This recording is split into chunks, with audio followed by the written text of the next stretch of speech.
주 예수의 비유 말씀 26번째 마지막입니다. 마태복음서 9장 14절부터 17절. 오늘의 부제는 새 포도주는 새 부대. 성경부터 같이 읽지요. 그때 요한의 제자들이 예수께 나와 이르되 우리와 바리새인들은 금식하는데 어찌하여 당신의 제자들은 금식하지 아니하나이까? 예수께서 그들에게 이르시되 혼인집 손님들이 신랑과 함께 있을 동안에 슬퍼할 수 있느냐? 그러나 신랑을 빼앗길 날이 이르리니 그때에는 금식할 것이니라. 생배 조각을 낡은 옷에 붙이는 자가 없나니 이는 기운 것이 그 옷을 당기어 헤어짐이 더하게 되며 새 포도주를 낡은 가죽 부대에 넣지 아니하나니 그렇게 하면 부대가 터져 포도주도 쏟아지고 부대도 버리게 됨이라. 새 포도주는 새 부대에 넣어야 둘이 다 보존되느니라.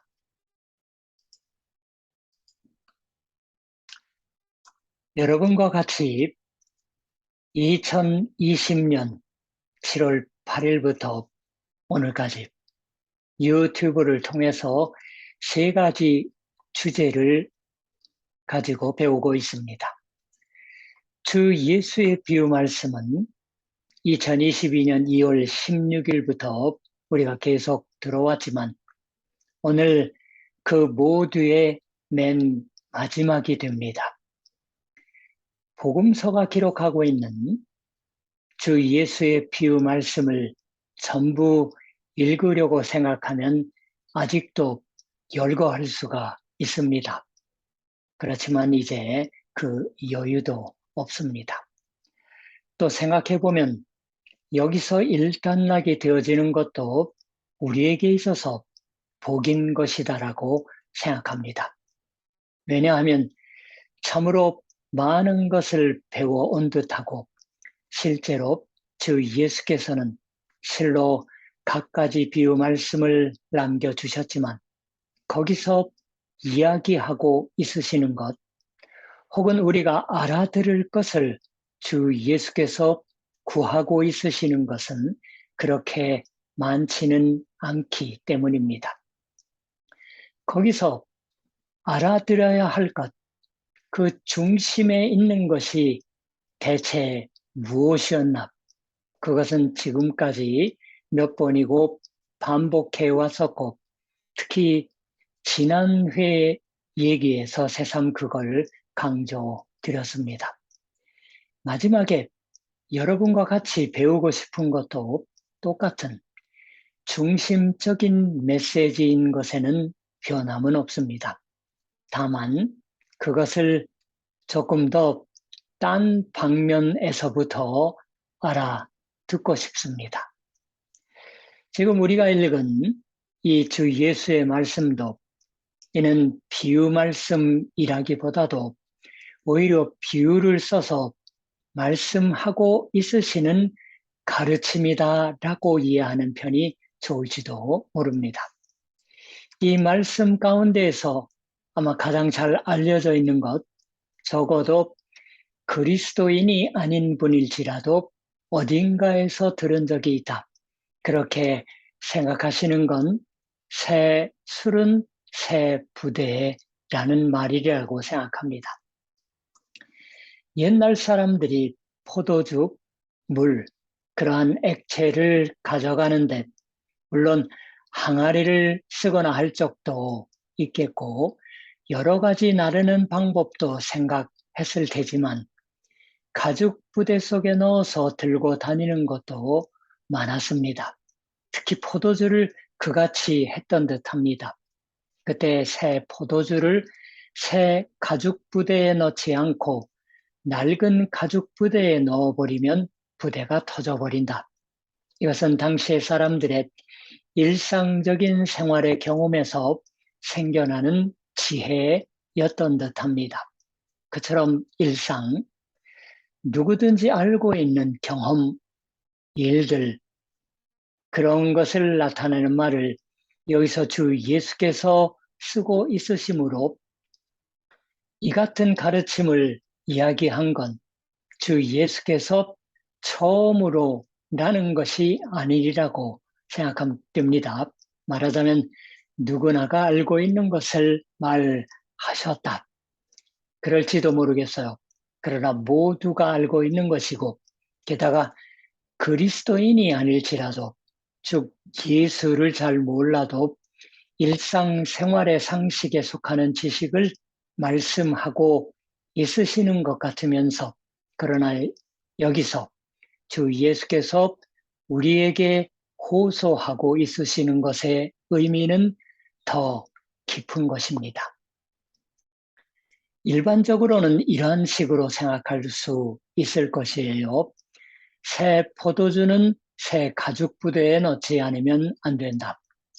낡은 가죽 부대에 새 포도주를 넣으면 부풀어 터져서 찢어진다라는 것은 새 좋은 포도주도 낡은 가죽 부대에 넣으면 포도주도 부대도 버리게 된다. 그러니까 새 포도주는 새 가죽 부대에 넣지 않으면 안 된다라는 것입니다.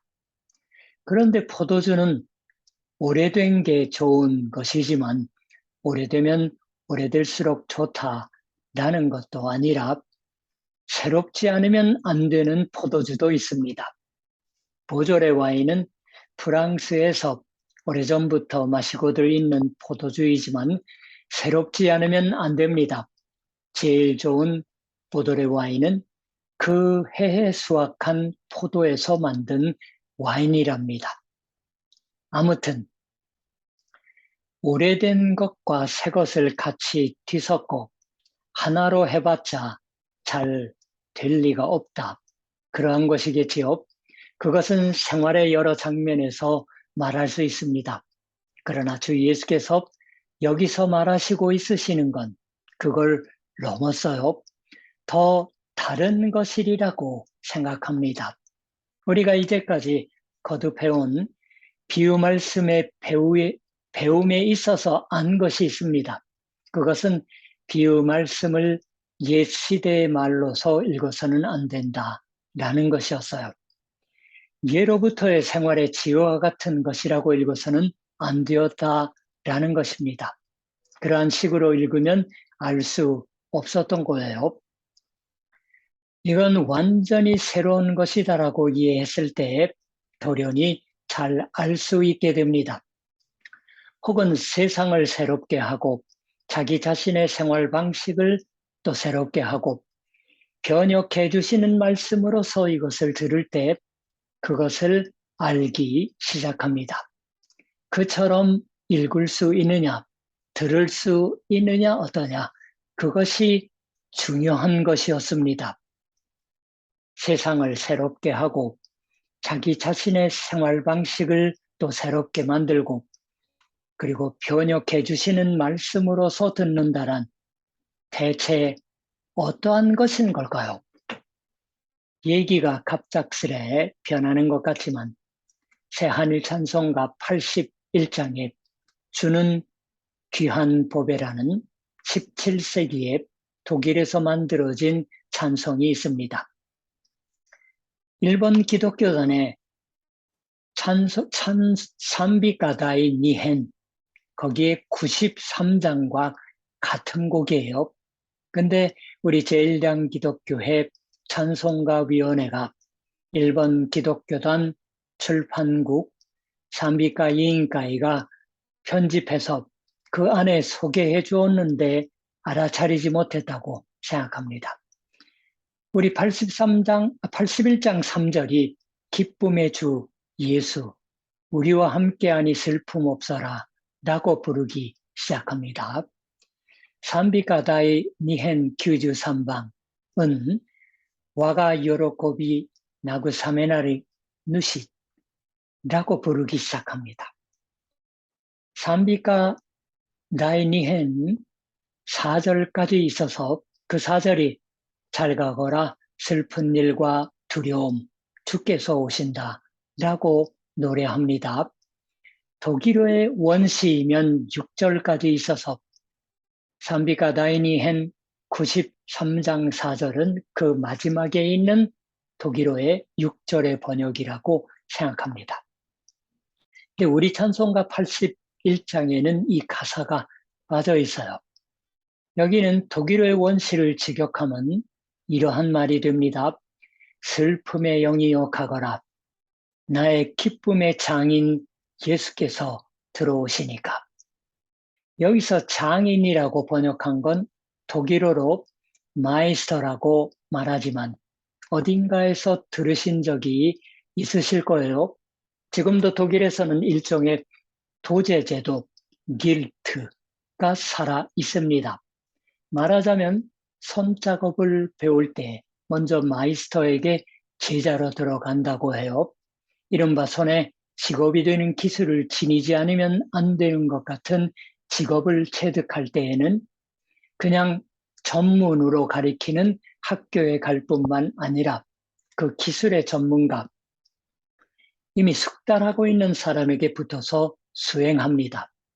이른바 견습의 생활을 하는 것이겠지요.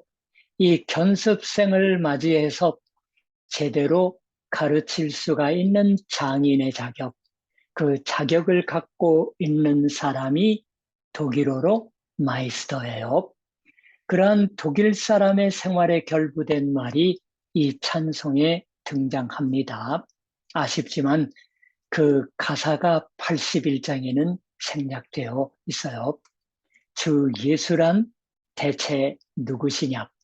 이분이야말로 기쁨의 마이스터, 기쁨의 장인이다 라고 찬송하는 것이에요.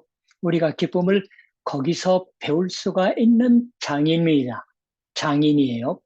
믿음을 주어진다라는 것은 주 예수에게 그같이 제자로 들어가 견습의 고용살이를 하는 것이에요.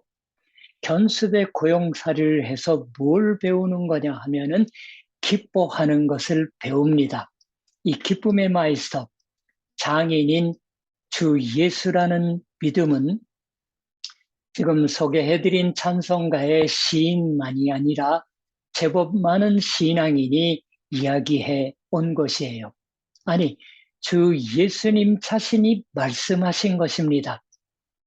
지금 우리가 듣고 있는 말 중에서 주 예수 자신이 우리에게 구하시고 있으시는 것이 바로 그것이에요. 요한의 제자들이 예수께 나와서 예수를 비난하는 듯한 것을 말했습니다. 우리도 바리새인들도 금식을 하고 있는데 당신의 제자들은 왜 금식을 하지 않는 것인가? 이 금식은 문자대로 24시간 음식을 먹지 않는다라는 것이 아니었던 것 같습니다. 이슬람의 라마단도 비슷한 것 같아요, 오늘날도. 해가 떠 있는 동안은 식사를 하지 않는 정도의 것이었던 것 같아요. 그러나 아무튼 당시에 믿음 생활을 열심히 살려고 하는 사람들에게 있어서는 중요한 생활 습관이었습니다. 그러나 대체 어떠한 때에 인간은 곡기를 끊는 걸까요? 기쁜 때에 식사를 끊는다 따위의 것은 생각할 수 없습니다. 물론 금식은 슬픔의 보시예요.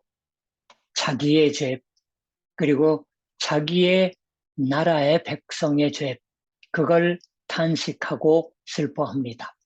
그리고 그 탄식, 슬픔을 마음속에 안으면서 품으면서 하나님의 구원이 빨리 오시기를 하는 희망을 새롭게 하는 거예요. 금식을 하면은 기도를 하는 건 당연한 일입니다. 당시의 사람들은 믿음이 열심인 사람이면 일수록 제대로 정해진 때에 정해진 처신으로 금식을 하고 기도를 했어요. 그런데 주 예수께서도 그 제자들도 그 정한 때가 와도 아무렇지 않은 얼굴로 먹고 싶은 것을 먹고 마시고 싶은 것을 마시고 있었다. 그래서 정말은 주 예수께 가까운 입장에 서 있던 세례 요한도 그 세례 요한의 제자들도 주 예수의 처신을 알 수 없었던 것일 거예요. 그래서 찾아와서는 저기 비난하는 듯한 질문을 했습니다. 그랬더니 주 예수께서 이렇게 말하셨습니다. 혼인집 손님들이 신랑과 함께 있을 동안에 슬퍼할 수 있느냐? 바꿔 말한다면 내가 제자들과 같이 생활을 하고 있는 건 이것은 혼인의 기쁨을 살고 있는 듯한 것이다라고 말하셨던 거예요.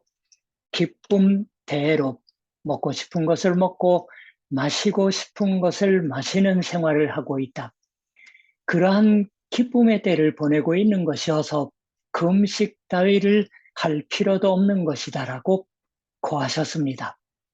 거기서 조금 전에 새 포도주는 새 부대에 넣어야 둘이 다 보존되느니라 라는 것을 말씀하신 것이에요. 새로운 것, 그것이 기쁨을 가져오고 있다라고 낡은 유대감에서 해방되어 새롭게 될 때 진실로 이 인생을 기뻐할 수가 있게 된다. 기쁨에 넘쳐서 살 수가 있게 되는 것이라고 답변하셨던 거예요. 옛사람이라는 것이 흡사 낡은 가죽 부대처럼 생각됩니다. 복음의 새 포도주가 낡은 가죽 부대에 부어지는 것으로 인해 낡은 가죽 부대는 차츰차츰 찢어지기 시작했습니다. 그 찢어짐을 보충하려고 해서 여러 가지 것이 행해져 거꾸로 크게 찢어져서 못 쓰게 됐다. 이 같은 경과를 보는 것을 비유 말씀으로 하신 거예요. 그러나 이 새 가죽 부대는 무엇일까요? 우리 자신들이 살고 있는 주변의 세계가 돌연히 우리 자신이 살아가는데 편리한 듯이 온통 변했다라는 것이 아닙니다. 그건 분명한 것이에요. 그 밖에 갖가지 기뻐할 수가 있는 이유를 찾아도 어디에도 찾게 되지 못할지도 모릅니다. 주 예수께서도 그러한 것을 시시콜콜이 말하고는 있으시지 않습니다. 단 한마디 말하시고 있는 건 신랑이 함께 있다라는 것이었어요. 이 신랑은 주 예수 그리스도입니다. 주 예수 그리스도가 같이 있어 주십니다. 주 예수와 함께 있을 때 하나님이 같이 있어 주시는 거예요. 하나님과 같이 살아갈 수 있습니다. 하나님의 아들 예수와 함께 살아갈 수가 있습니다. 그렇게 해서 슬픔에 부쳐 피곤에 지쳐 있을 때 부쳐 주 예수께서는 우리에게 새 소망을 반복하고 반복하여 부여해 주신다. 이 세상을 지배하는 건 결국은 악이 아니다, 슬픔이 아니다, 하나님이시요, 하나님의 은혜시요, 그리고 하나님이 가져와 주시는 기쁨이다 라는 것을 말씀하신 거예요. 이제까지의 비유 말씀의 배움의 얘기 중에서 몇 번이고 죄라든가 그 죄를 회개하는 것에 관하여 이야기해 왔습니다. 그러나 우리 믿음으로 살려고 하는 인간은 죄를 슬퍼하며 살고 언제나 어두운 슬픈 얼굴을 하고 살아가는 것은 아닙니다. 그렇지 않고 마음으로부터 기뻐하며 사는 거예요. 하나님을 알면 이제까지 몰랐던 세상의 악함의 생각이 미치게 됩니다. 이제까지 한 번도 슬퍼한 적이 없는 것 같은 이 세상의 현실이나 자기 자신의 비참함을 탄식하게 됩니다. 그것은 분명한 거예요. 주 예수께서도 산상설교 중에서 애통하는 자는 복이 있느니라고 가르치시고 그래서 우리에게 애통하는 것, 슬퍼하는 것을 권하시고도 있습니다. 그렇지만 그것은 그저 슬픔만이라는 게 아니에요. 위로를 받으니까 복이 있다라고 주 예수께서는 말하십니다. 믿음으로 사는 인간은 단순한 낙천가, 적당한 낙천가가 아닙니다.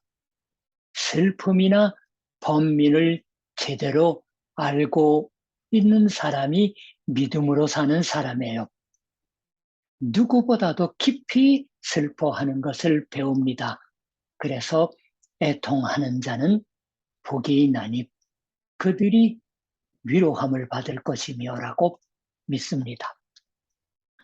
그렇지만 그 괴로움이나 번민을 감당할 수 있는 건 더욱 깊이 기쁨을 알고 있기 때문입니다.